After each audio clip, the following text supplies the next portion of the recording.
Epstein files were released today, and if you follow the link posted by the Republican House Judiciary Committee, you got Rickrolled.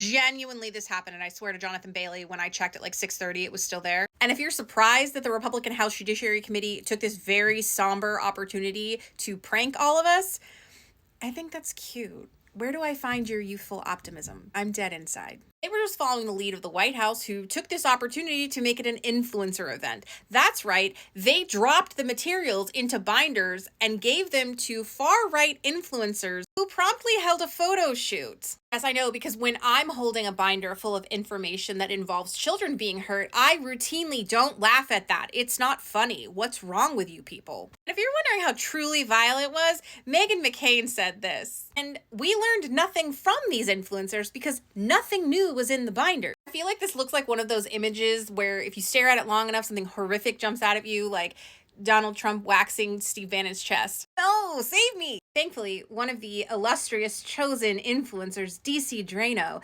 shared the results of the binder with us. Absolutely thrilling. Can't put it down.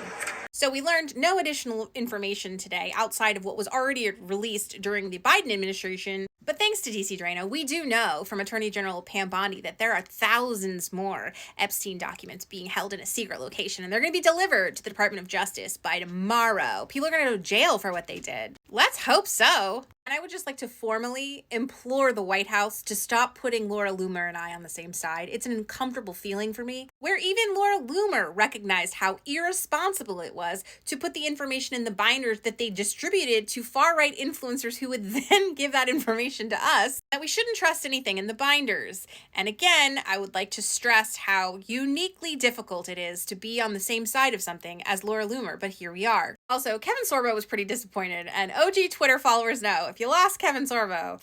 We did get a new photo today, or at least it's new to me, of Donald Trump with Jeffrey Epstein. And I'm sure I'm supposed to know who she is. I don't, but she seems really happy. I genuinely need some of you to get in the comments and explain to me how Laura Loomer can be so correct in one tweet and then just be batshit crazy in the next. I don't know. Help. If you're looking for a deeper dive on this, there's a great thread on Twitter here. If you just follow it all the way up, it's a nice long journey down the rabbit hole with all the links and documents you could ever hope for, except for the one that puts you-know-who in jail forever. And ultimately, we should remind Trump's White House every chance we get that we know these documents exist on the internet. They're still there with his name highlighted because he's on the flight logs. I'll play myself out. The Epstein files were released